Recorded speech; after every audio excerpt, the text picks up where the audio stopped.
Alrighty, we have Miss Christina Lee Adams. What's up, girl? Hey, how's it going? Good. How are you? Good. Thanks for having me. You're welcome. So how the fuck did you get into makeup? Oh, man. Like, were you the girl, like, to, like, paint your face with makeup and make, like, crazy, like, I'm beautiful with, like, smeared all over your face and stuff like that? Not at all, actually. I grew up, like, you know, I had an older brother and older sister, and I was always, like, back and forth between who I wanted to be more like. So I've always been this, like, mixture of, like, super feminine with a little bit of tomboy. I could totally see that. Yeah, I was like playing basketball, but then I was in dance, and then I would just keep quitting each sport because I couldn't figure out what I wanted to do. Yeah. And then growing up dancing, we were like kids wearing red lipstick and eyelashes, but I was like the girl with like the lash like glued to my eyebrow. Like my mom was not helpful. Because I didn't What do really you mean the lash glued to your eyebrow? It was just like never where it was supposed to be. Okay, like all it over. was not. I was like the girl with the worst makeup probably in dancing, which was funny, but. It's ironic. Yeah, then I got a little bit older and like probably around middle school, I had a group of friends and they were like bad girls. Like they were wearing makeup before they were supposed to, you know. Oh shit. It's the 16-year-olds who looked like they were 25. That was, yeah, I started hanging out with them. My mom was not a big fan of those friends, but we started wearing makeup and then I just kind of started playing around with it. I grew up in Michigan, so I honestly didn't even know being a makeup artist was a career you could have. Like I didn't know anyone who did that, you know? And then like I was probably a senior in high school and I was just like, I don't know what I want to do with my life. So those girls, did they show you like how to like make up? Kind of. They would wear like thick, chunky white eyeliner with glitter. Like that was like trending back then. Okay. And my mom was like, "You're not allowed to wear that." So I would like do it at school. How old were you at that time? Probably like 12 or 13. Oh shit! So you, so you were youngin. I was a little bit young, but I was like trying to fit in at that time. Cool. I think I was like a little bit. I didn't have a strong sense of self at that age. Like I was just like trying to. I don't feel like a lot of people do at 12. Yeah, you hope not. I mean, you hope they do actually, but yeah. So then around high school, I did start doing like some of my friends' makeup. Like I used my dance makeup that we had, and I would like do their makeup for homecoming or snowcoming. And my friends were like, "You're so good at this." Snowcoming. Oh yeah, that was Michigan. I grew up in Michigan. That was like it was after the New Year. They did a snowcoming. So it was like homecoming and snowcoming the same thing. Pretty much. It was just a different time of the year. It was so when the snow was out. I think they just wanted us to have something to look forward to be honest. Yeah. So around like high school time is like when like your friends started asking you to do their makeup and stuff like that. Yeah. Did you know you were pretty good at it then? Did you like it? Like I did. I thought it was fun just because they would, you know, they felt so great about themselves and I was proud. I was like, look at how good she looks, you know? And I was always I had like more of a natural touch and I still do. Like the way I do makeup, I like to just bring out people's natural features rather than like transforming them, which a lot of people do that and I think that's amazing. But there's some TikToks and Instagram reels that I've seen where like the girl does not look like the same person. No. Yeah, it's definitely like the highest form of catfishing these days. Sure. Even me, like I take off my makeup, I'm like, is that what I look like? Like I need to get better lighting. But but I did once high school rolled around, I was trying to figure out what I wanted to do. I was like, maybe I want to do hair. Like I just knew at that time I wasn't really excited about the idea of college. I just was like, I don't think... Did you end up going to college? I didn't. Okay. My parents actually didn't push me to go to college. It was quite the opposite. They're like, get into a trade, find a skill. And I, you know... It's kind of beautiful. A lot of parents don't do that anymore. Well, I think they didn't want to pay for it, to be honest. Like, I think they didn't want to pay for it. And also, that's kind of the route they both took as well. And so that was great. But there was this like makeup school in South Florida. So when my grandparents passed away, we inherited their like little home, the 55 and older community in Florida, in South Florida. Okay, cool. And so we went and looked at it. My mom's like, maybe we should just go check out this makeup school. I think you would really like to do this. I just knew I didn't want to do the same job every day. Like I'm just not. It's not meant for me. Like I can't. No 2 days can ever be the same for me, and like they're not. And I'm so grateful that that's what I do. But I went to the school and I was just like stars in my eyes. I was like, what do you mean I can like work with celebrities and I can travel and I can do movies and TV? And like, I was just like infatuated with the whole idea. So that school promoted that idea?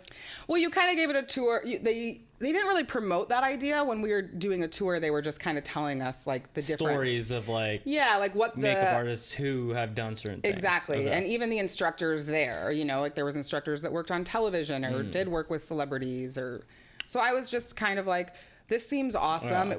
It was 6 weeks, 8 weeks. It wasn't like that intense. I guess school. A lot of people who like think of like TV, like a regular TV show, has to be a makeup artist on there, right? Yeah. And growing up in Michigan, I had no idea. I'm like, everything you see on TV and magazines, everyone has their makeup done. And especially now more than ever, it's like, it's a part of every budget. Like people getting married, that was not always something that people paid for. Mm-hmm. Now it's like, of course you're paying for a makeup artist. Sure. You know, it's just part of it. Yeah. So did you end up going to the school? I did. Okay. So I went there and did you stay at your grandpa's house? Yeah, I lived there for 2 years. So you saved hell. I mean, kinda. You didn't have to pay for your living. That was a good thing. I definitely didn't. My parents ended up moving down to Florida at that time too. Awesome. So I was just like 18 living in a 55 and older community. It was like, how was that? It was really good for my self-esteem at the pool. I was like, I am the fittest person here. Like everyone was She's just the like baddest bitch in the pool, yeah. Bro. Totally. It was like all these like old men playing cards from New York. Like it was great. You probably got some looks. Oh, for sure. They was like, what are you doing here? Like, are you visiting? I was like, I live here because I don't think I technically was supposed to be living there, being 18. But yeah, South Florida, I just knew that at that time when I was in Michigan, I'm like, I don't want to live in Michigan. Yeah. I'm bigger than this place. Like, that's how I felt. I was like, I need to get out of here. Like, I don't want to, you know, just do the same thing. Okay, and like, so was makeup school 2 years? It was like 6 weeks, 8 weeks.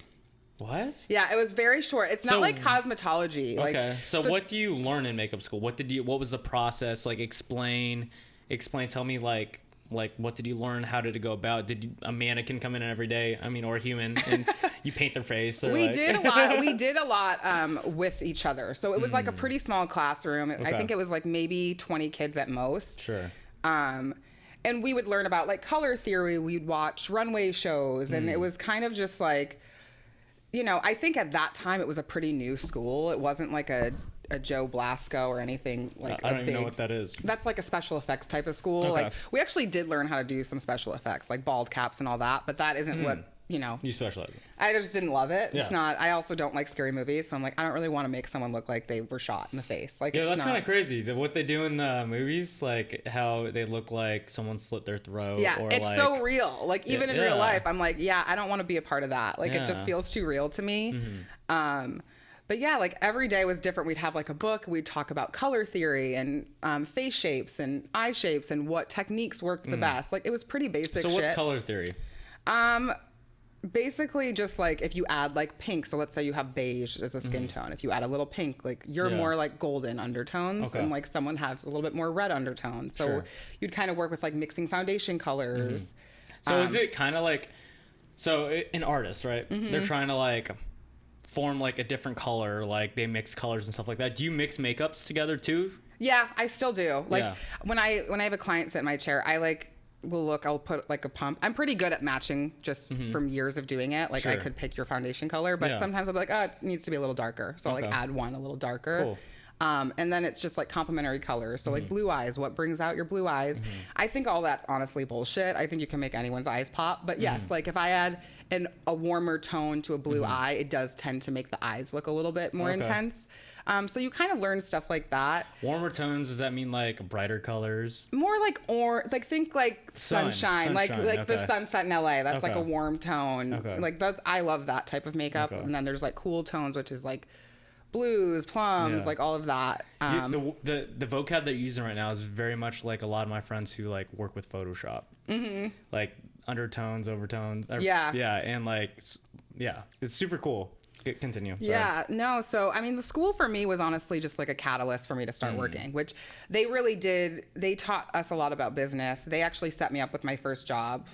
Oh, shit. Which was, you know, I was 18. I ended up getting hired at this like luxury spa in Delray Beach, Florida. And school was only 6 weeks. Yeah, I like didn't know what the hell I was doing. I was there, like, I just went on this interview and this woman that owned the spa, she did not want to hire me. I don't know why. Probably because I didn't have any experience. I was also like 18. You're 18. Yeah, I was 18, and they had this makeup line that was at a kiosk in the mall. I completely forgot about this, actually.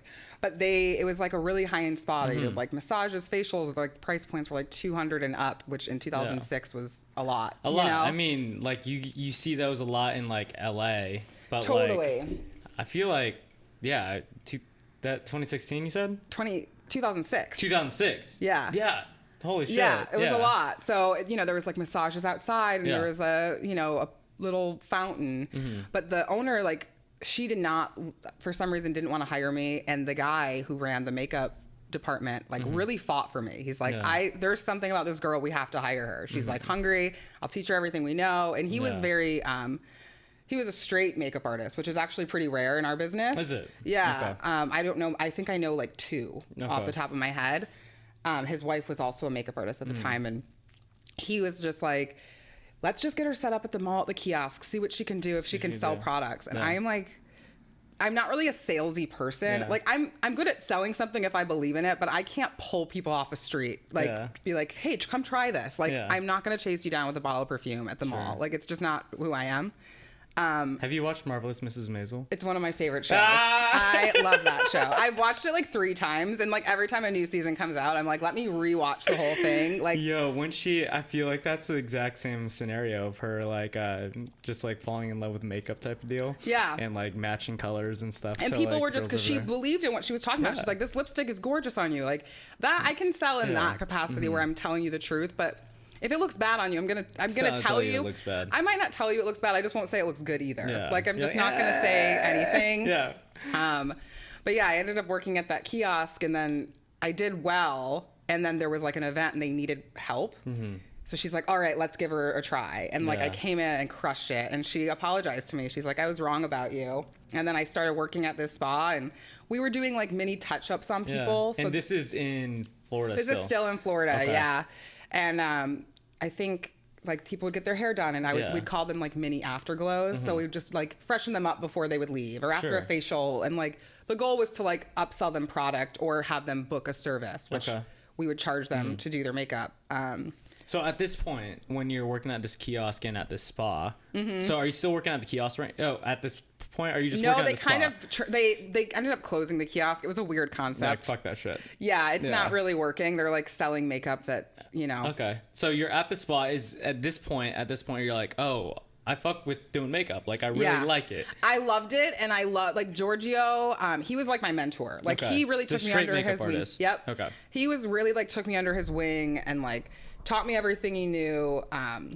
We still keep in touch we'll like catch up every couple of years. Like, it's just amazing to see. Yeah. Cause I really do. He did have such an impact on me. Cause I think especially when you're young, you're so impressionable, and having someone tell you like, you're on the right path. Like, you're good at this, you know, like, he like gave me the glow up, you know, coming from Michigan. I was like wearing, you know, like teasing my hair. I was really tan. And he was like, maybe we'll like tone down the hair a little bit. Like, I worked at the spa, and every service was free, which I was so spoiled. I was 18 years old, like getting free massages and facials. Oh, no way. Because all of the service providers wanted you to refer them. So if they gave you a facial, you can speak from experience on how good it was.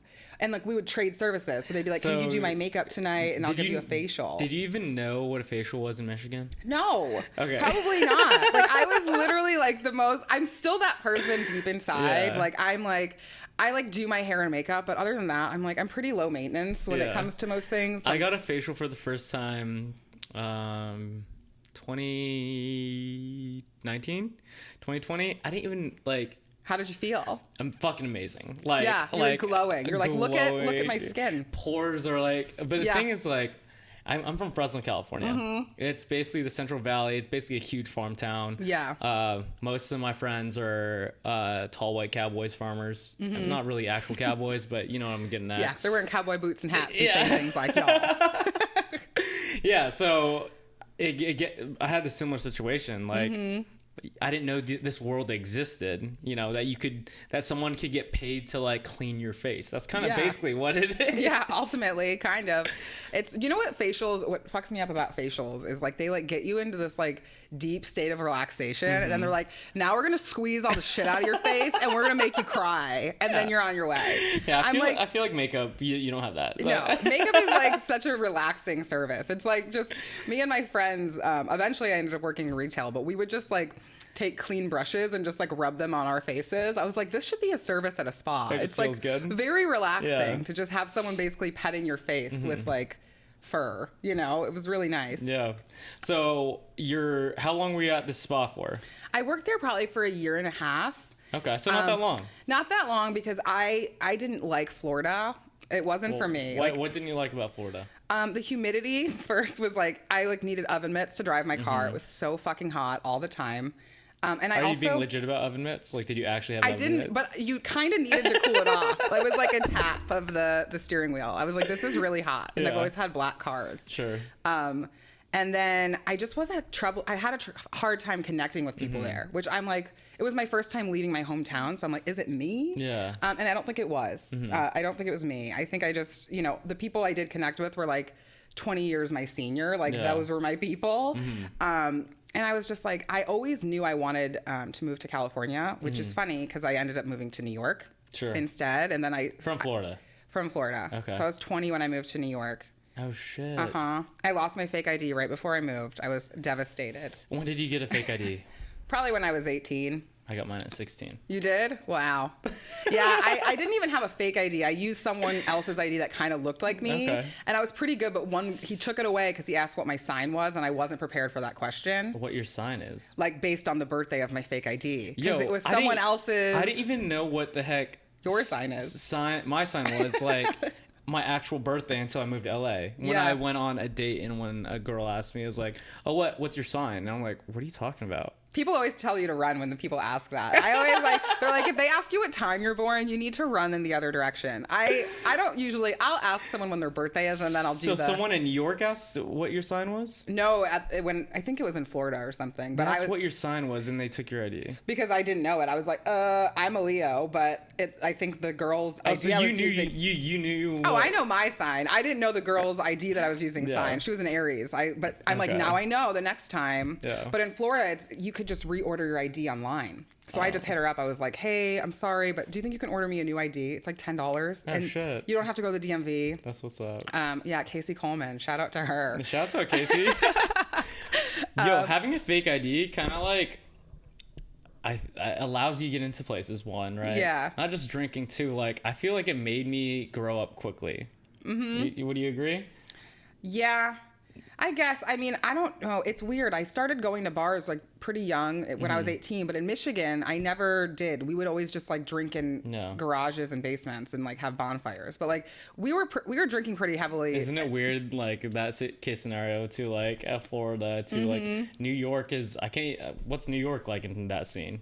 I mean, it's just so much fun. It's just so easy to get into trouble there. Yeah. Bars close at 4, which I just think that should be illegal. Like, no good decisions are made. New York closes at 4? 4. Bullshit. I swear to God. Really? So I'm like, no good decisions are made after 2 a.m. I can attest to that. It's true.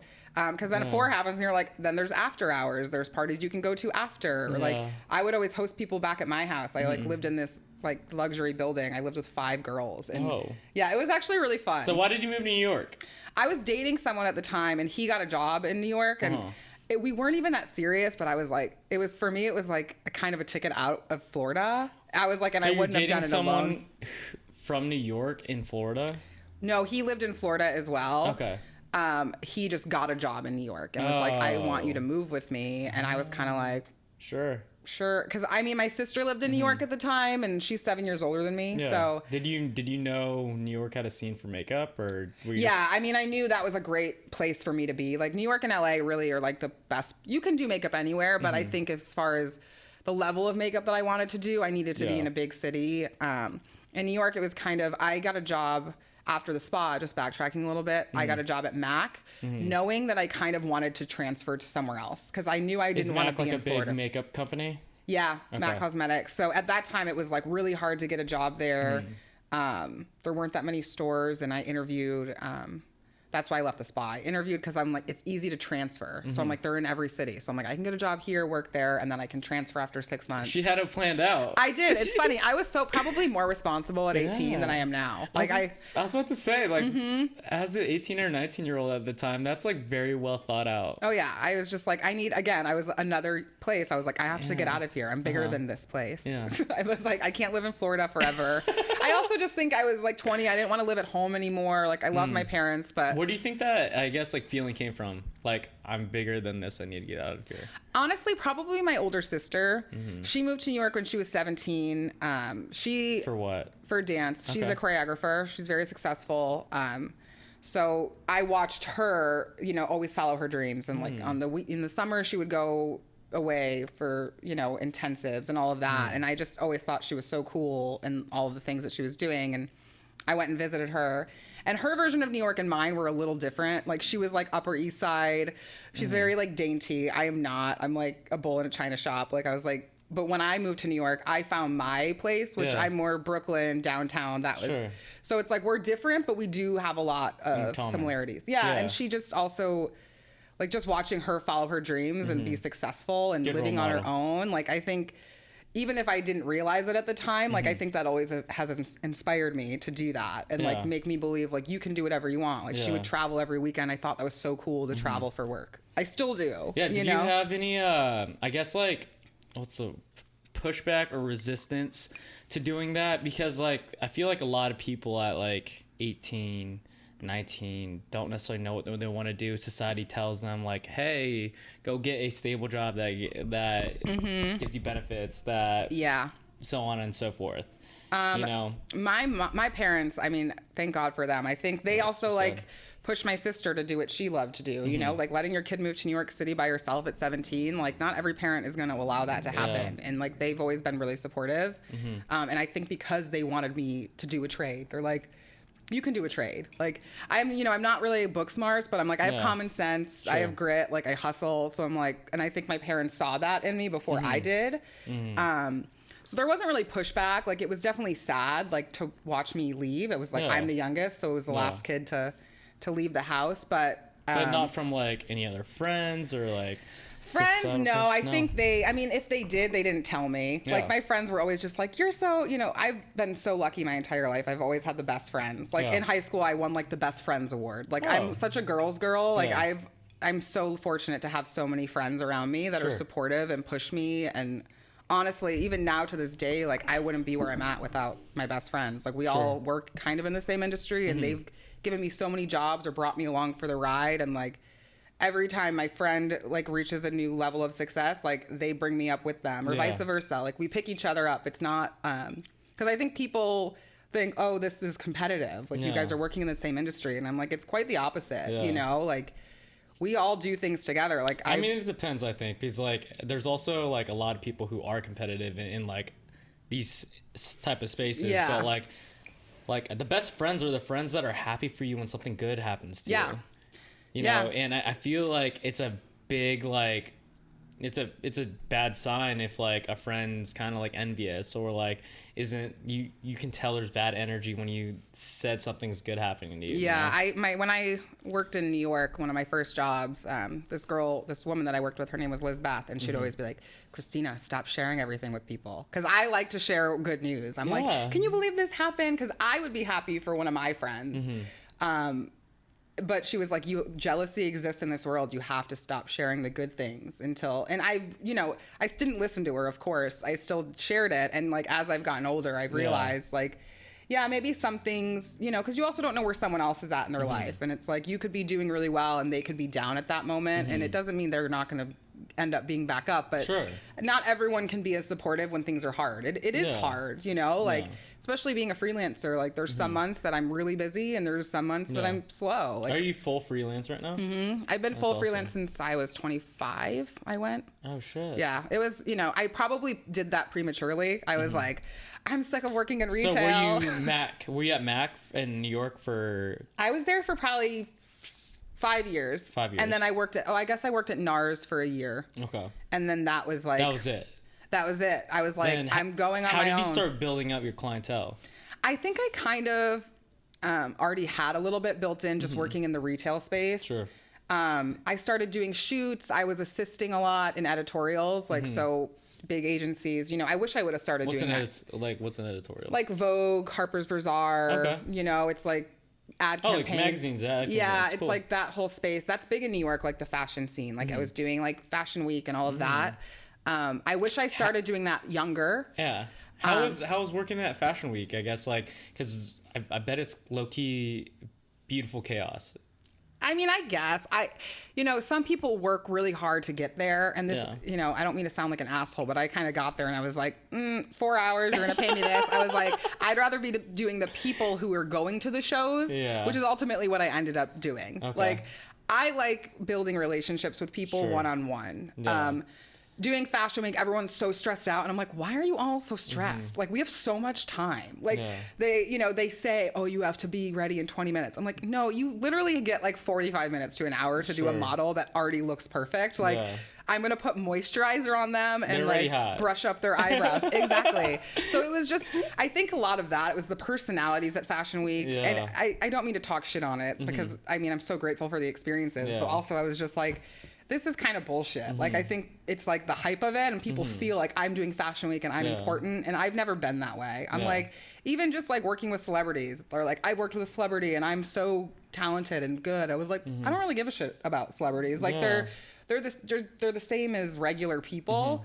I'm happy to work with them. Please don't take that the wrong way. But I also don't think that means that you've reached a level of success because you're working with a celebrity. I think it takes one person to change your entire career. Like, look at Mario, Makeup by Mario, who does Kim Kardashian. Like, before she was famous, he started working with her, and, she brought him up. He's extremely talented. He deserves everything that he has, but she took him with him for the ride, or with her for the ride, So I'm like, I've just never been like, this is where you reach success by working at Fashion Week or in fashion or having your work published. Because I'm like, that is amazing. Yeah, I mean, it's so cliche, the saying, like, it's not what you know, it's who you know. But there's some truth into it. 100%. And it's how you treat people. I think it's really important that... So have you ever... good. It's really important that... I just think it's important that people always treat people with respect. Like, I think, I have gotten to a point now where I'm starting to have assistants. Like, I'm the one having an assistant rather than being the assistant. Awesome. Congratulations. Yeah, thank you. But also, it's like,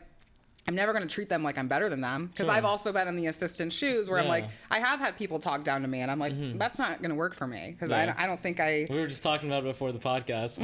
Yeah, I'm like, don't be rude. Like, there's absolutely no reason to be rude for me, because if anything, I'll work harder for you if you're kind to me. And you should use that opportunity to teach someone rather to be like, why are you doing it that way? I'm like, well, I don't know. This is how I do it. Show me what you want me to do, And I just think people need to be kind, and that will take you so far in everything in life, you know, by just being kind to people, especially that are younger. I think as I get older, people are like, oh, this younger generation has X, Y, and Z. And I look at this younger generation, like, they fucking hustle. Like, look at you. Like, you're like, have a podcast, you have a bitters company, you're training, like, you're bartending, you're opening restaurants, like that, you're hustling right now, appreciate that. And I think people, when you get older, that you get kind of jaded and you're like, oh, well, they don't know anything. I'm like, they're figuring it out, and I think it's important that you like nurture that and help people figure it out, not being like, I know more than you. Well, you fucking should. You're like 10 years older, 100%.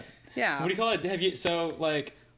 Have you ever got like starstruck, I guess, by working with a client? Because you said being famous doesn't really like affect like your work, or like you don't really care.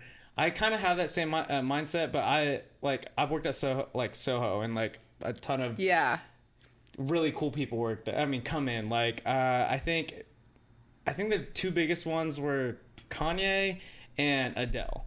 Adele, I would probably have a moment. Okay. I would have a moment if I ever got to work with her. I love her so much. Yeah, so like a lot of basketball players, and I don't care. But like there's a couple people that I've got starstruck with. Like, have you had a moment like in your career that you were working and you were like, oh shit?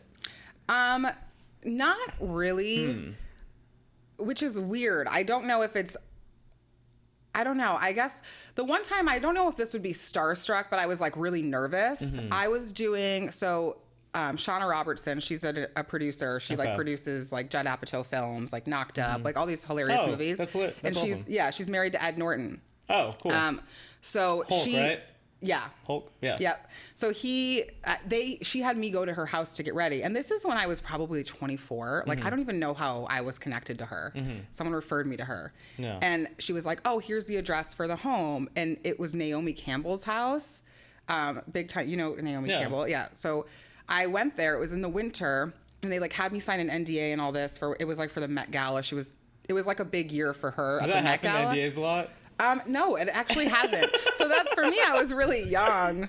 One time someone told me to sign an NDA, and I was like, honestly, I have no idea who you're talking about. What do you have to sign an NDA for? I think just if you see something or if they like said something, because we were in her home, like, you know, just don't repeat it. Yeah.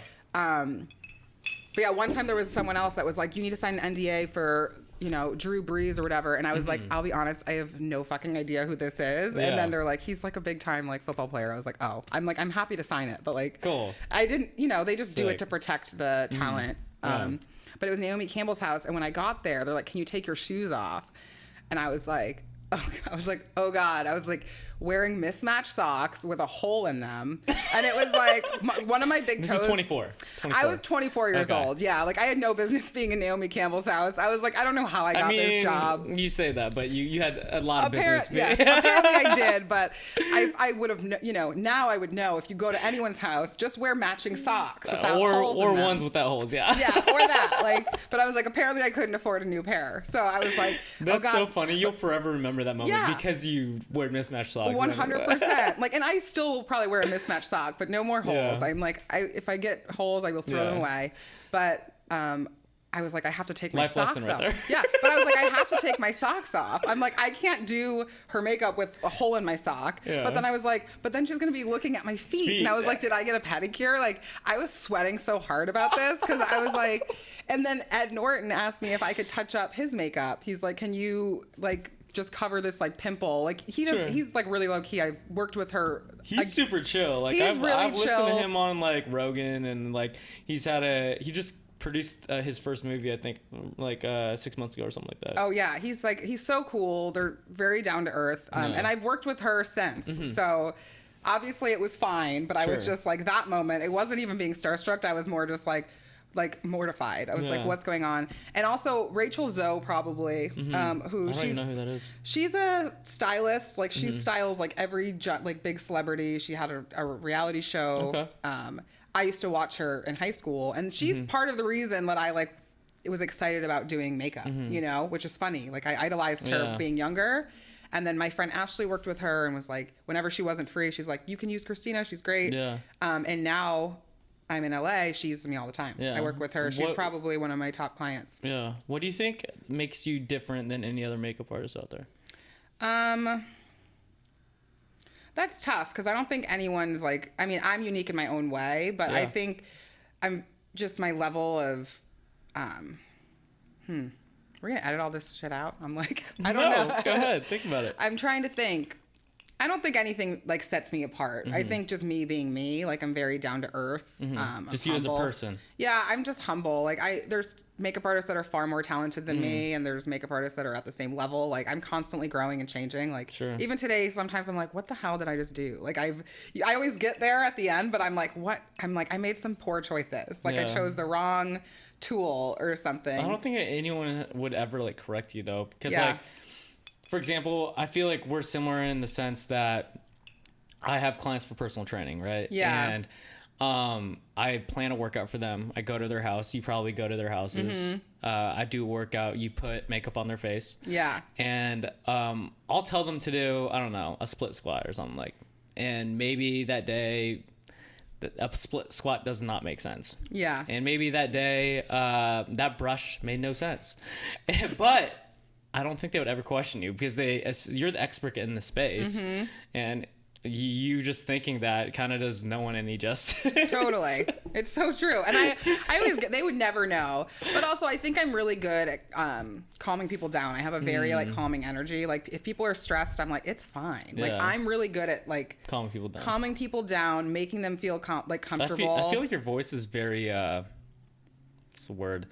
It's not, it doesn't fluctuate much. It's very like, this is it. This is my tone. This is what's gonna happen. This is it. It's usually like up here. Like I'm very loud. I feel like people are like, "Can you stop screaming at me?" I'm like, I'm just excited. Have you had anyone ever like, do they see their face while you put makeup on? No, some people will ask to, and I'm completely fine with that. Okay. Whatever they're comfortable with. Like at the end of the day, like some artists don't like that because people can be annoying. They're like, are you gonna do this? I'm like, yeah. Like you just have to trust me. Yeah. Like I will get there. Yeah. Like I'm not done. So have you ever had like you turn the chair, they look in the mirror and they're like, what the fuck did you do to my face? No. Yeah, they're like, holy shit, how the fuck did you make me look like that? Like that's honestly, awesome. That's so cool. It's the best part of my job. Yeah. Like I love that feeling. You're making people beautiful. I'm making them feel good. Yeah, ultimately, feel good too. You know, it's like I feel like it's a confidence boost. It's a confidence boost. I think the way you enter the world is completely different when you feel good. Like even me during the pandemic, I was like, I'm still doing my hair and makeup because I need to feel good. Yeah. And even whatever that means, whatever that means for someone else. It doesn't have to be hair and makeup. It can be wearing a nice pair of pants or you know, buying a new pair of shoes. And like as I've gotten older, I'm like, I'm gonna treat myself to that $55 candle because it makes my room smell nice and it makes me feel fancy and like the day is just better. Like my roommate always laughs at me. She's like, you like treat yourself more than anyone I know. I'm like, I have to. I feel like it's important. It really is. And I'm like, that's why we work. Like I work so I can spend money. Like maybe I shouldn't be as frivolous as I've been in the past. That's also how the economy works too. Like it does. You need to spend money. You got like, also like people have certain jobs, right? So like I'm sure some of these celebrities could put their own makeup on themselves. For sure. Some of them are probably really good at it. But like, no, there's a person for that. And I don't like doing it that much. Yeah. You know? It's like nice. It's a luxury, you know? Like not everyone can afford it, but even people who can't, like they'll save up money to have that experience because it makes them feel special. Yeah. You know, like on their wedding day. I love doing weddings.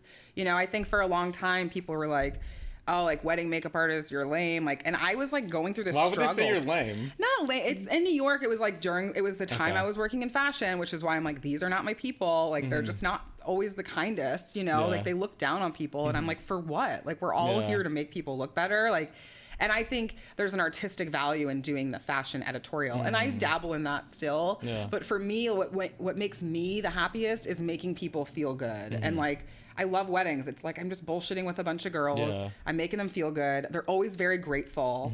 And, you know, it's brought me to beautiful places. Like I travel a lot for weddings. Yeah, you travel a lot. That's awesome. Yeah, which I never thought that would be my ticket to that. Yeah. But I'm like... I'm just assuming they pay for flights and everything like that as well, right? Yeah, they do.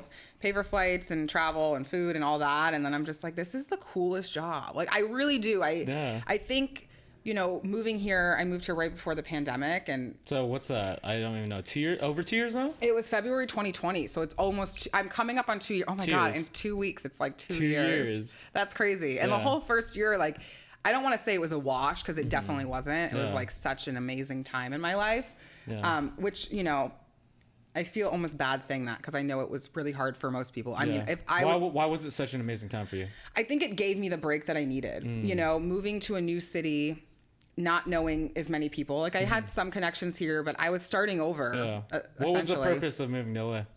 I needed a change. You know, 12 years in New York, it's, you know, it was a little bit of a burnout, you know. I got a dog that was really in the snow and the rain. I was like, this is hard. Yeah. Like, can you just shit in the house, please? Like, I don't want to go out in the snow. It was like really, and also, like, all my friends, like, they're getting married and having kids. And I was just like, I don't want to be, like, the sad, single, lonely person. Like, the last one standing in New York, you know? I think, for me, I needed to start making changes for me and, like, listening to what I wanted. I think somewhere along the way, I stopped, like, knowing what I wanted. Yeah. I was like... I feel like you follow your...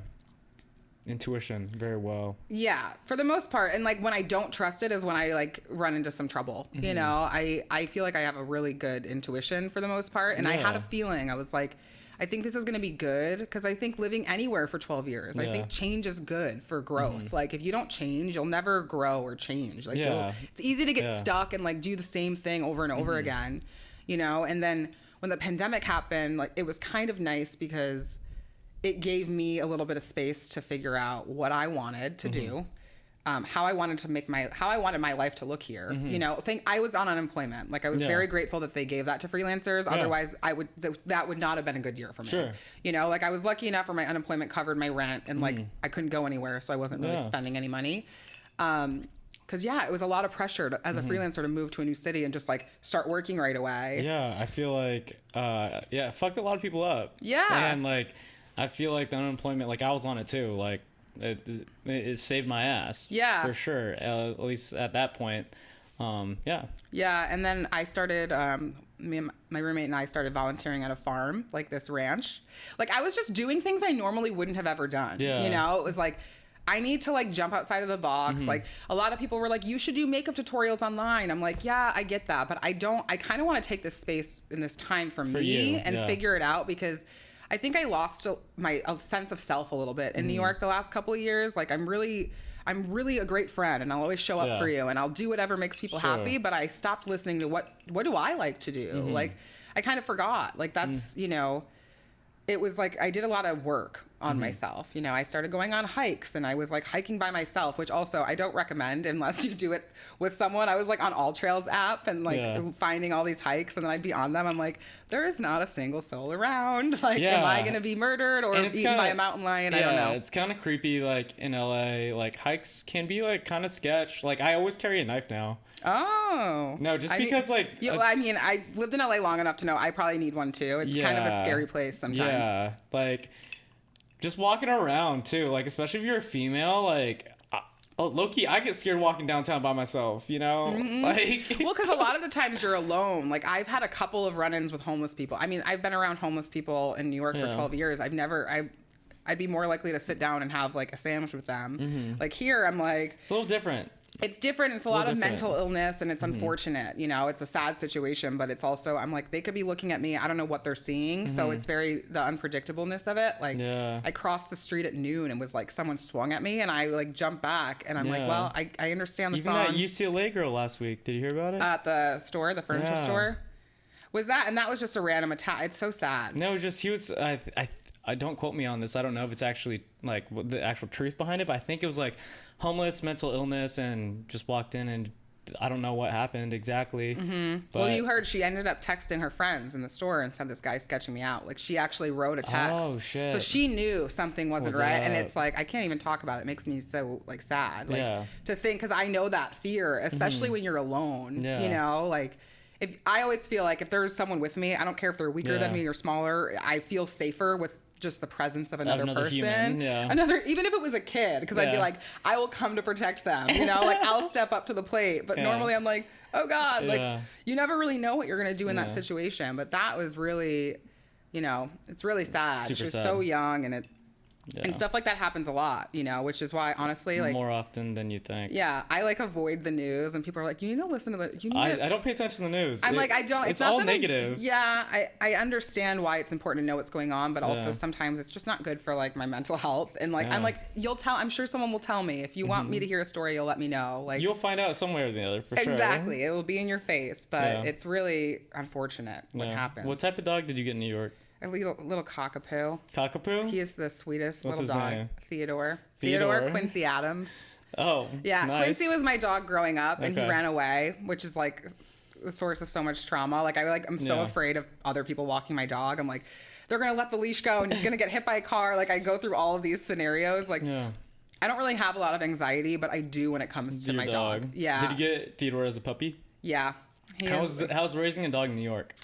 It was, I moved, like, right when I got him, I moved. It was, like, probably, again, me being impulsive. I was like, I'm getting a dog for my 30th birthday. Like, I need a companion. Like, I've wanted one for so long. And it was super hard. Hold on, pause. Pause.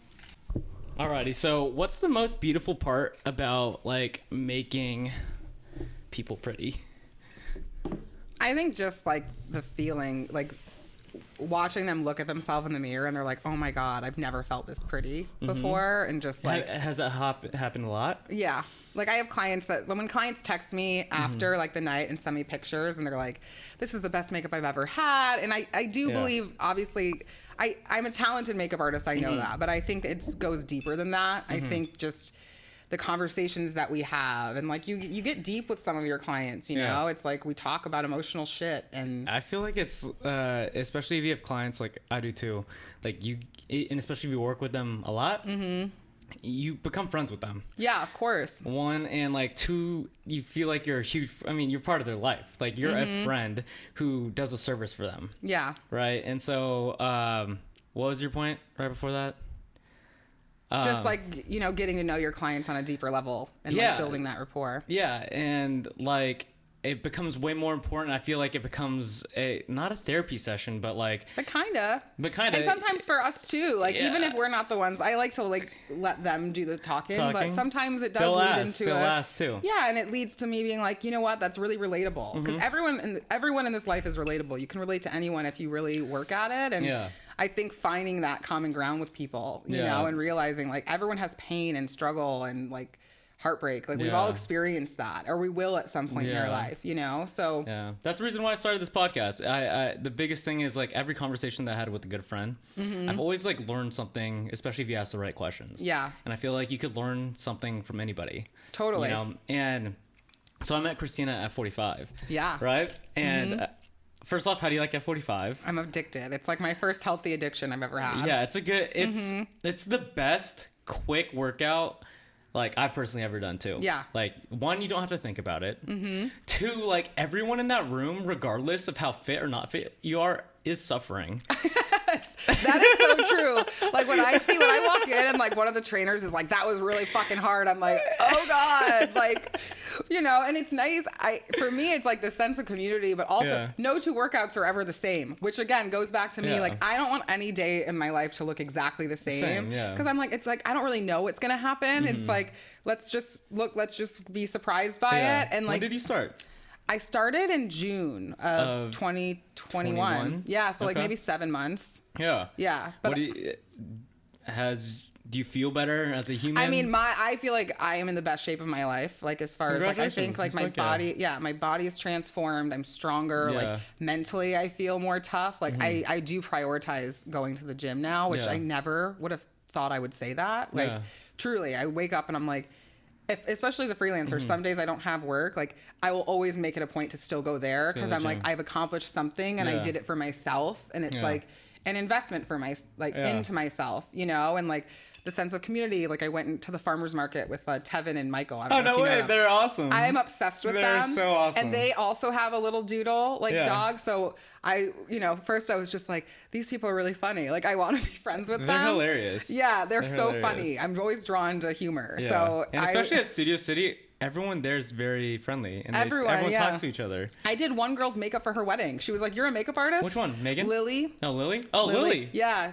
the one with the purple blue hair. Did she get married recently? Yeah, I think it was like a couple months ago. But I was meaning to text her because I was like, I haven't seen you in a while. But she usually comes with Julie. Yeah, I love Julie too. And Julie tried to get me to do one of her friends' weddings. It's like you just never know. You never know. Like, you don't know what people need to. You don't need know they're gonna need a makeup artist or anything like that. I love the community of it, because it does make me feel accountable. Yeah. Because like even there was someone I didn't see for a long time, and I was like, where have you been? Yeah. And I'm sure like even her hearing that was probably like, yeah, let's keep going. Yeah. You know? Yeah. The biggest thing about... Go ahead. No, it's one of my friends. She used to train at the F45 in Arizona. Oh, okay. So my best friend started going, and she only went for like a week. She ended up getting pregnant, so she kind of stopped doing like working out and stuff. Yeah. And she's like, Christina, I had like abs in the first like week or two. Yeah. And then I started going, and I got my friend Mary to sign up, my friend Trey. Like, I'm like, I wish they gave me a discount code, because people are like, what the fuck have you been doing? Like, you're like, you have shoulders and arms and abs. And I was like, we're working on it. Like, they're complimenting you? Yeah. That must feel like, so good. It does. You know, I definitely got the heaviest I've ever been during the pandemic. Yeah. And it was kind of that moment where I was like, I need to make some changes. So I started like intermittent fasting. I stopped drinking for a year. Oh, yeah. So what was the purpose of stop drinking for a year? Honestly, I was drinking too much, and I was drinking for no reason at all. Like I was just like at home, like, let me just drink. Yeah. I was like passing the time, and there's nothing wrong with that. But if it's getting to a point where I'm like, ooh, like my roommate doesn't drink as much as I did, so I became super hyper aware of how much I was drinking. And I think in New York, everyone kind of drinks a lot. So it was like, I never questioned that. I was like, this is normal. This is what you do. Yeah. So I was like, let me do a dry January. So I did that. I like read a bunch of books on sobriety. This Naked Mind was a book that like literally changed my viewpoint on alcohol. I like sent it to so many people. Do you think you were addicted? I mean, I think alcohol as a substance is addictive. And I think a lot of times we place the blame on the person, saying the person is an alcoholic rather than the alcohol is an addictive substance. Because it is. Like, there's facts on that. Yeah. Like, with drugs, it's, oh, well, opioids are very addictive. And it's not the person... it's not the person, it's the substance. Yeah. But I was like, with alcohol, I was like, no, it's still the substance. I do think, yes, and it may be, you know, with your brain or your trauma or your history, it affects people in different ways. But I do think there needs to be, you know, we need to rethink the way we view alcohol. It's like at every celebration, it's in every commercial you see, it's everywhere you turn. And for me, I just was like, and it's a depressant. I'm like, I'm the happiest drunk ever. Like, I love, you know, being social, and I'm never like sad, but sometimes the next day I would be like, I don't have the energy to do anything. So I did dry January, and I was like, let me do 100 days and just let me actually see how I feel after 100 days. And then I did that, and then I was like, it wasn't as hard as I thought it was going to be. I will say I kind of replaced it with weed, which wasn't great because then I started eating everything. So I was like, everyone's like, yo, the munchies are real. They're very real. And I am like, I'm a bottomless pit in general. Like, I'm like, a pint of ice cream, I can easily finish it in 15 minutes. I wish I was lying. Like, 15 minutes? That's impressive. It's like, there's something, I grew up with like a giant freezer. My dad was always eating ice cream. Like, Michigan, we just love sugar. Yeah. But I was like, I'm going to lose so much weight when I quit drinking. And I was like, oh no, I gained like 15 pounds. Yeah. So then, I did 100 days, and I was like, let me see if I can just keep going. Cause I felt good. I was like going on hikes. I was definitely a little bit more bored, you know, but I also don't, you know, I don't have the same amount of friends in LA as I did in New York. Sure. So I'm like, I can't just keep drinking to drink because I'm not accomplishing anything. Yeah. And it's a money pit. Like, I paid off all my debt in that year. Congrats. Yeah. I was like saving. I was just making like. Yes. Drinking is like a lot of money. Like, it's you go out, money. You go out, you get 3 drinks, or you buy a round if you buy a round for a group of friends, you're $100 in at least. Like, which is what happened the other day. I went to Roadside Taco. I was like drinking some margaritas, and I was like, let me put it on my tab. It's fine. And then my friend closed me out, so I didn't even see the total. Yeah. And then I like looked at my bank the next day, and I was like, I paid what? And then when I'm a little tipsy, I just like to start buying shit for people. Like, we went to the bodega, or whatever you call it here, a liquor store. Okay.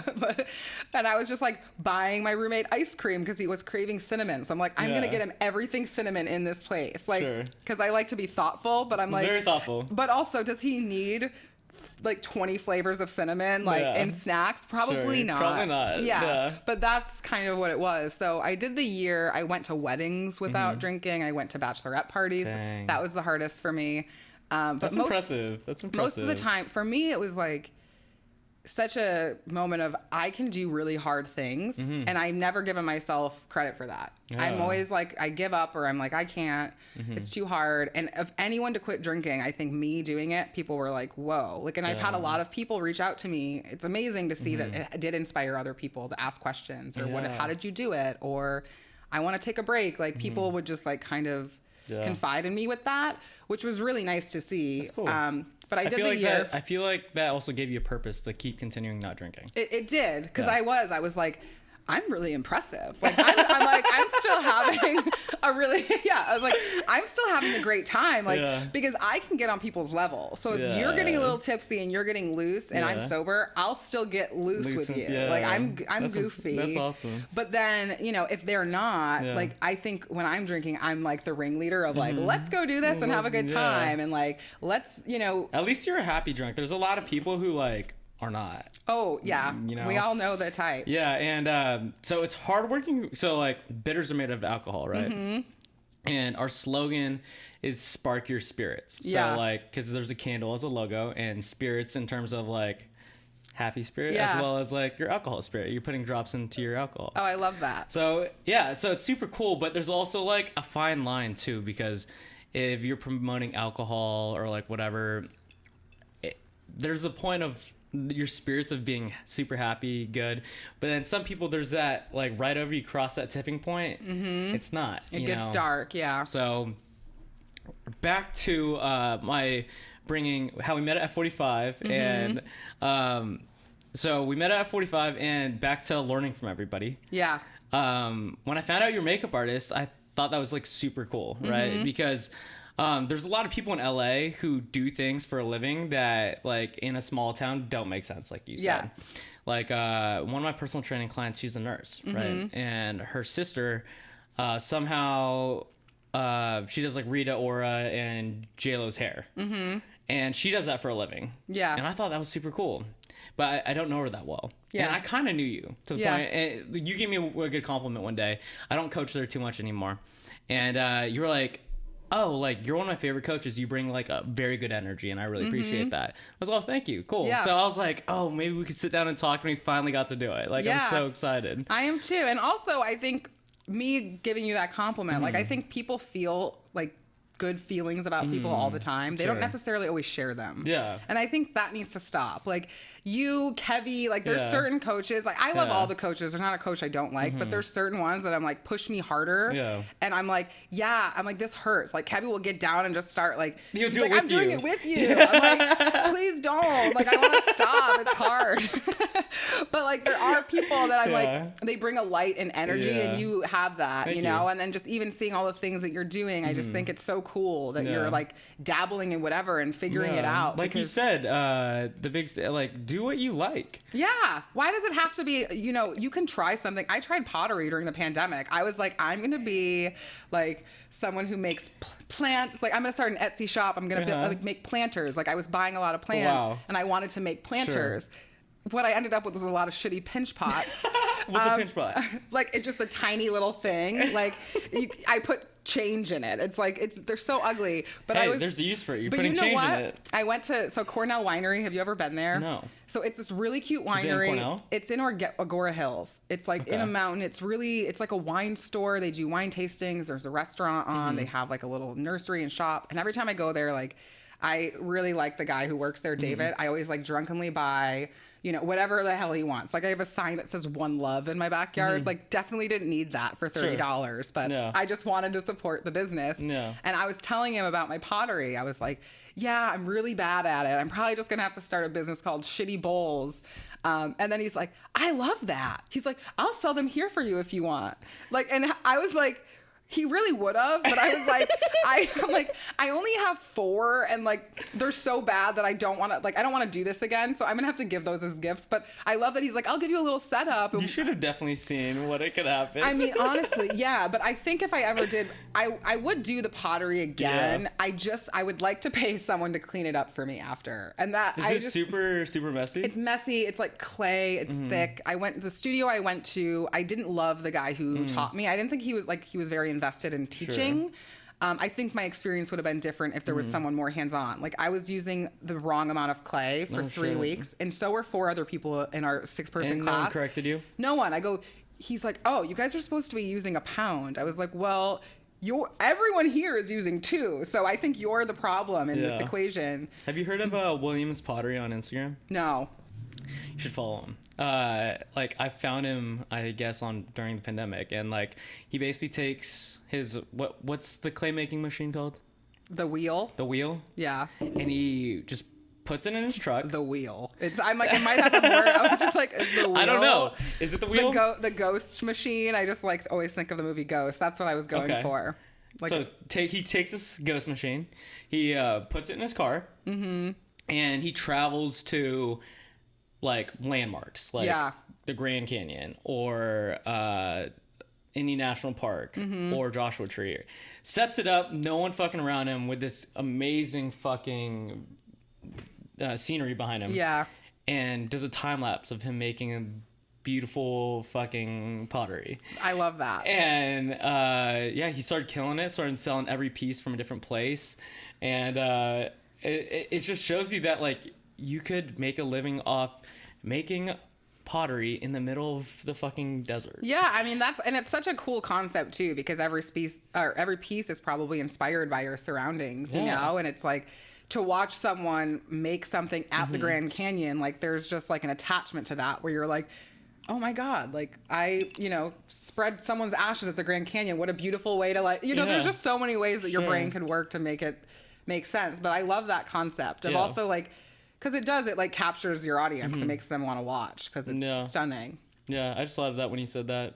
But doing things that you like. So what are you most excited for in your life right now? Traveling again, like seeing all my friends and family. And I think just this year in general, like every year that I freelance, I get excited because every year I grow and I see it. Like I'm really organized on like my invoicing app. So I see the amount of invoices that are going out. I see how much money I'm making. And it's what I do isn't really about the money, but it's validating to know like every year I'm building this clientele and I'm building this brand where I'm like, at a point where I'm making more money than I ever thought I could doing this, like having such a healthy work-life balance. Yeah. And yeah, just, I have a couple weddings coming up and like, I'm going to Jackson Hole and, Miami and just like traveling around, just doing what I love with my friends. It's pretty fucking awesome. That is awesome. Do you have any goals? I mean, people don't like when I say this, but I'm not really a goal-oriented person. Well, a lot of people aren't. And I think it's because I think sometimes with goals, I think you need to make small goals for yourself. And I think sometimes achievable goals. Yeah, there's a difference between having dreams and having goals. Like, but I think with goals, sometimes it's disheartening when you're like, oh, I didn't get to, or even like, especially with like weight loss, like I did lose weight this year, and it was the first time that I stopped being so hard on myself. I was like, I'm just gonna, these small little successes, and this is why I think I've been so successful, is like, I'm not going to be hard on myself if I missed a class today, which last year I would have been, and it's like, I think goals, just keep doing what I'm doing. But like, I don't know.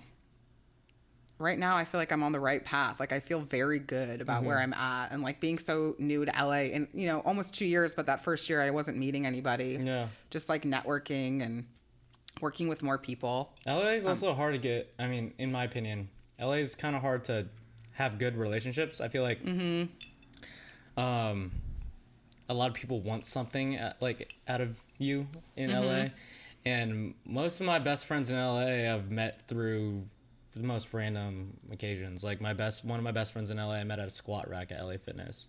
It turned out that he was a squat rack. A squat rack. I know. I was just like, wait, I had to think about it for a second. I was like, what's a squat rack? Turned out that he was like a creative director at Apple, and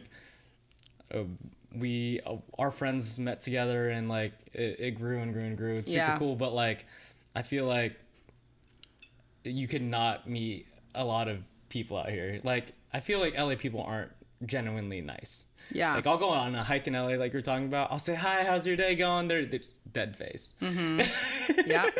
There was this guy, me and my roommate were going on hikes like every day, and there was this guy that I would see every day, and I thought he was so handsome. He had like 2 dogs. I was like, we would see him because we would go consistently. It was actually helped with my accountability. I was like, we have to leave right now. He's gonna be on the hike, because we would walk opposite ways, and like we just created this whole storyline of who he was, where he was from.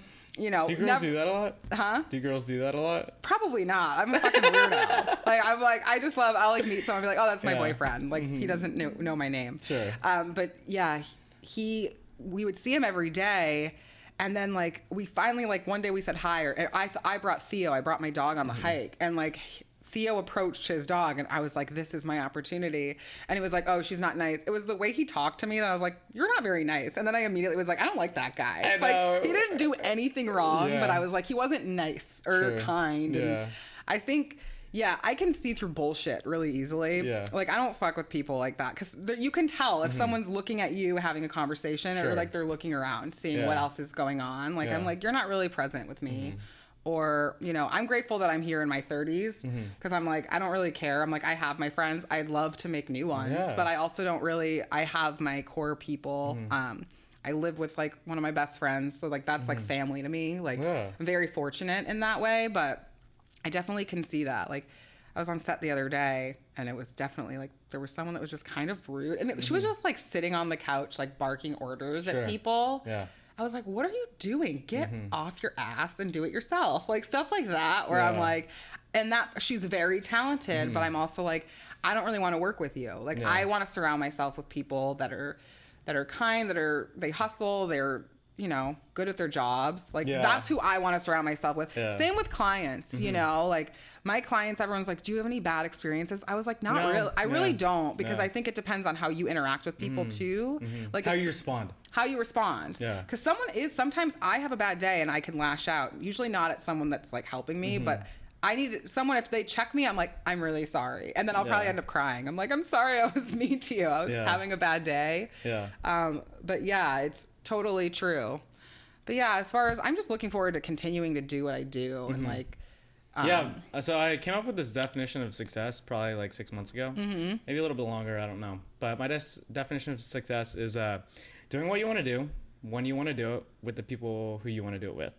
I love that. You know? Very accurate too. Yeah. And I was like, I feel like that's what brings happiness. Like, it's mostly relationships. Like, there's like a couple studies shown that over $60K a year, like, doesn't bring any more like happiness to you. You could have nice meals, pay for your rent, and do whatever you want to do, and treat yourself. Like, you can have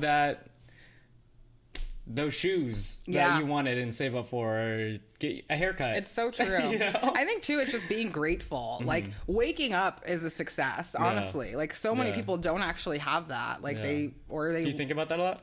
I do. You know, I lost my dad like 2 years ago. That kind of sparked that. And it's like, you kind of think, you know, and I lost my grandparents at a young age. And, you know, there's a lot of things that I'm like, I'm grateful for the time that I've had with them, you know, but yeah, to me, like waking up or like having all my friends and my family like wake up, that's a successful day, you know? And I think some people are like, you have to hit the pavement and like get to work and answer all these emails or do that. And I'm like, I don't actually, to me, that it doesn't bring me joy. It doesn't make me happy. Like if I can't respond, I'll sometimes be like, hey, I'm like on a shoot. I'll lie. I'll be like, but I'm on a shoot. I can't respond. I'll be in touch within the end of the week. Like I give myself that because I'm like, is that like one of the biggest lessons you've learned from losing your dad?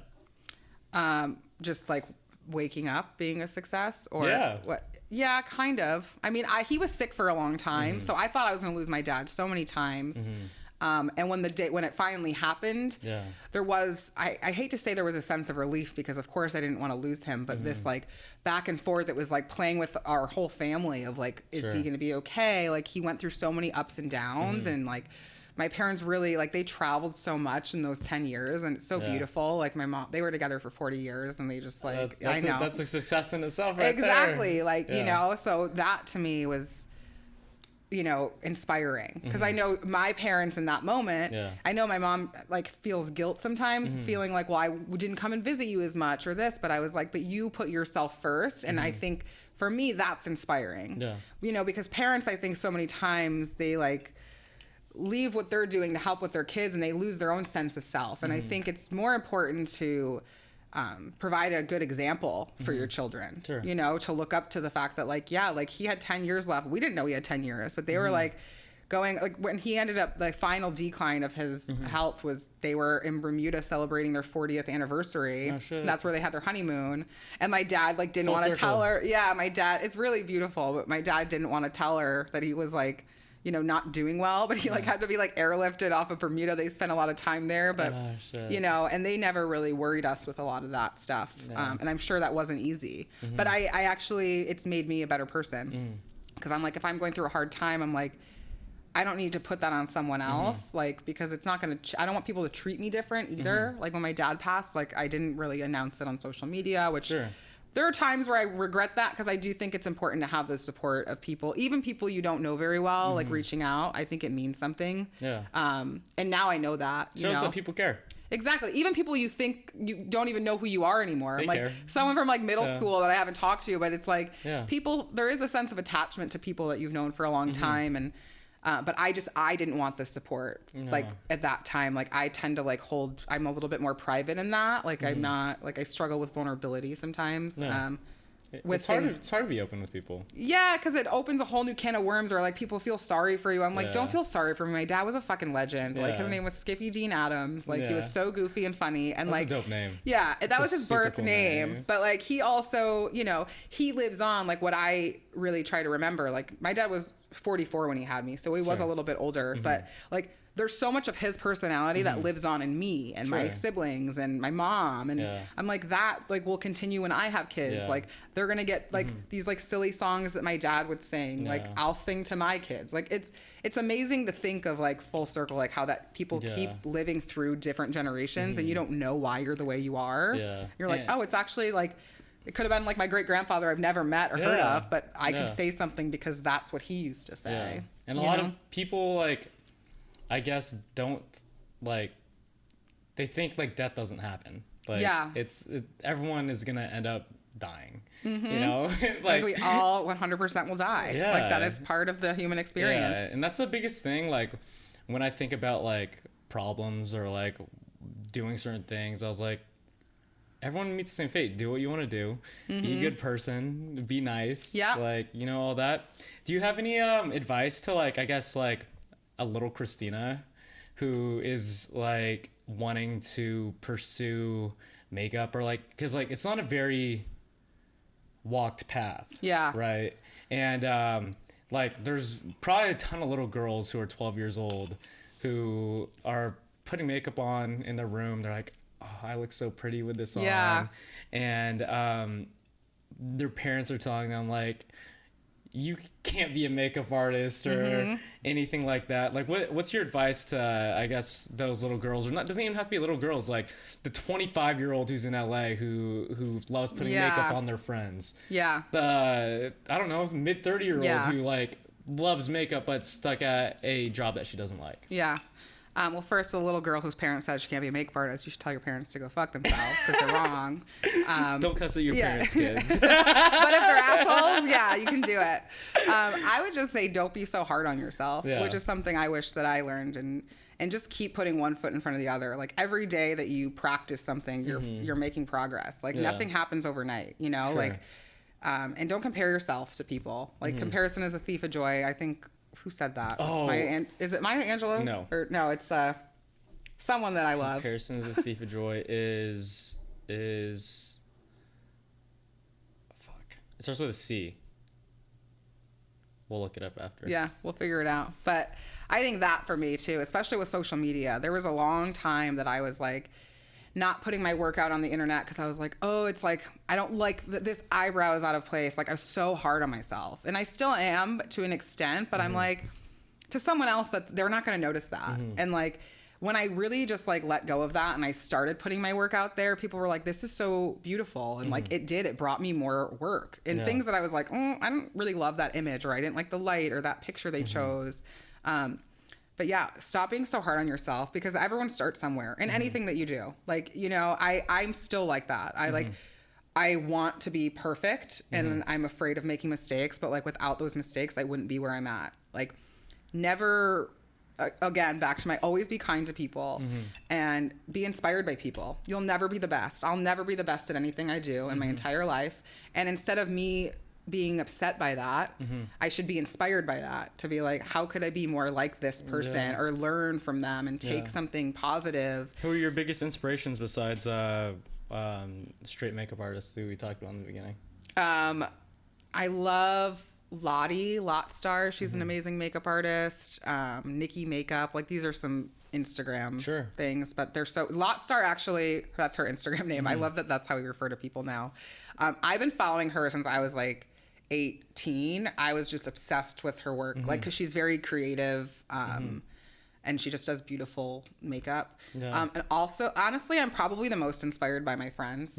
Honestly, like watching them work and hustle every day and building their careers and like seeing where we all started and where we're at now, and like every year we continue to grow. Like I try not to idolize anybody. I just think that's silly. You know, because we're all people at the end of the day. We all, you know, are going through the same shit. But I'm inspired by so many people, by my clients. Like a lot of times clients push me in directions I don't want to go. They're like, I really want to do this look. And I'm like, are you sure? Like, are you sure? And they make me do it, and I'm like, this ended up being beautiful, and I'm really glad that I did that. Give me an example. Know? Like, I just did a shoot a couple days ago where it was white. Like, she wanted just white mascara. It's like for this new mascara's singer. On your eyelashes, right? Yeah, okay. But it's not. I like had to make it. It was like a cake that it wasn't just white mascara. It wasn't that simple. It was like I had to mix a bunch of stuff. I was about to say, it. Like, is white mascara a thing? It isn't. But okay. It was like it's like, you know, because I was like, this is like a very editorial look, and it looks great in a photo, but sometimes things don't translate to video all the time. Or but I feel like someone walking on the street would not want to wear mask. No, I was like, it makes your eyes look beady and small. Like that's usually the opposite. People want their eyes to look big and open. But yeah, that was like people, you know, clients of mine, artists and entrepreneurs, like my clients inspire me constantly. Like I have so many badass women that I work, you know, I do makeup for, and I'm just like, you started a business after 40. And like remembering also that like, I thought for sure, I was like, I'm going to be 30. I'm going to own like 3 homes and a yacht. Like that was like in my, like when I was like, I don't own any of those things, by the way. But like when my younger self, like I had big dreams and but also that's what society projects on like kids to as successful, you know, like, which is such bullshit. Yeah. Because I'm also like, a lot of those kids were handed that money, and they and that's okay. I think okay. I don't think people get angry. I'm like, don't be angry. Like if I had a lot of money, guess what? My kids are gonna get nice things. You also got to think too. Some of the most sad people are the richest people in the world. Of course, yeah. You know, it definitely doesn't bring happiness, but yeah, I just think it's important to just understand that everything happens at a different timeline. Like even like, you know, I think for me with all my friends, like being married and starting to have kids, like in my 20s. How weird is that? Huh? How weird is that? You know, at first I was kind of like, I'm the last one. Is there something wrong with me? I kept feeling like there was something wrong with me. And I understand that now, but it's hard not to think that where it's like, why not me? And I was like, but maybe it isn't about me. It's about my timeline and how things are supposed to happen in my life, you know, like, and really when and this past year I've done so much work on myself where I actually feel like for the first time I am emotionally available to that. Because in hindsight, I'm like, I wasn't ready for what I thought I was. Like I wasn't where I needed to be, where, you know, going on hikes or doing things by myself, I'm comfortable being by myself and I want someone to share things with, but I also want to keep my independence in that way. And I'm like, I think also all that time that you've experienced by yourself, a lot of your friends didn't experience all the things that you're experiencing right now. Totally. And like you know, and some of them have still, like, I think it's just, again, like comparing myself. Why am I comparing myself to this person? Like, and making me feel like I'm not worthy, which is just such bullshit. I'm very much worthy. And I think, knowing life is long. Life is short. People say that, but life is long. Yeah. Like I'm like 15 years ago, I was starting to do makeup and thinking of all the things I've done. In 15 years from now, I could have an entire different experience. Like I've accomplished so much and been to so many places and built so many relationships, and like a lot can change in the next 15 years, and I'm still not going to be dead. A lot can happen the next year too. And in 1 year, you don't know. So it's, again, it takes one person, one opportunity, like right place, right time. I just try and live in the present and like not think too deep. It's hard to do. It's hard to do because like, what is it? Like if you think too far in the future, some anxiety gets built. If you think too far in the past, some depression gets built up, you know? Or thinking, I would have done this different. And I think I definitely am guilty of that. I definitely would look back and be like, why did I do this? But I'm like, really, all I've done is I'm learning from my mistakes every time. And like when like certain things present themselves, I recognize, I'm like, this is a lesson coming back up to be like, did you learn your lesson last time? Because here I am again. What are you gonna do? Like, so it's like every time this situation has presented itself for a reason. Are you gonna do the same thing? Are you gonna learn from it? And I really think every year that happens, I'm like, I'm learning from my mistakes. I'm you know, growing. I'm just like kind of stepping into my power a little bit. I'm just like like on the way here I was listening to that what's Emmy, I don't know her name, Emmy I Am Woman. The song? I like was screaming it on the top of my lungs, and I was like, this is making me in this moment. It's an empowering song. It is an empowering song, and I like to remind myself, like, just hype yourself up. Like like listening to music, I'm like constantly listening to music no matter what I'm doing, but it puts me in a mood. Like when I used to live in New York, I would like strut down the street like listening to certain songs, and I'm like, I'm carrying myself different, you know? And it's like, I don't know, but yeah, trying not to live in the past, live in the present, understand that it's like everything will work itself out. Because at one point, everything that I want, which even now to this, like right now, like where I'm at in my career, I feel so grateful and happy to be there that I'm like laughing at all of the times like my card was getting declined for like $5 at a bar. I was like, me and my best friend were in Portland and I was like, oh my God, our card just got declined. And it was like before Venmo or like Quick, like you couldn't just send people money. And I was like, we were with these like two guys and I was like, oh man, I forgot to put my travel, like I forgot to say I was traveling on my bank when that was like a thing. I was like, but this is... It's still a thing. I got a card declined recently because of that. And it's so embarrassing when people tell you, they're like, oh, it didn't go through. And I was like, well, it's not my fault. I don't know how that happened. Yeah. But yeah, like even looking back at those times, I wouldn't change them. I'm like, because now I'm like, I'm glad that I had that because I don't, now I don't worry about my card getting declined anymore. Yeah. I mean, I could again. You never know. You never know. Knock on wood. But you never know. I mean, probably not. Yeah. You never know. But still, it's like you just got to be grateful for what you have and remember how far you've come. Yeah. Always. Be grateful for what you have and be thankful for how far you come. Yep. That's Christina Lee Adams, y'all. Christina. Thanks for coming, having girl. Me. Appreciate ya. Peace. Bye. How was that? Was that fun?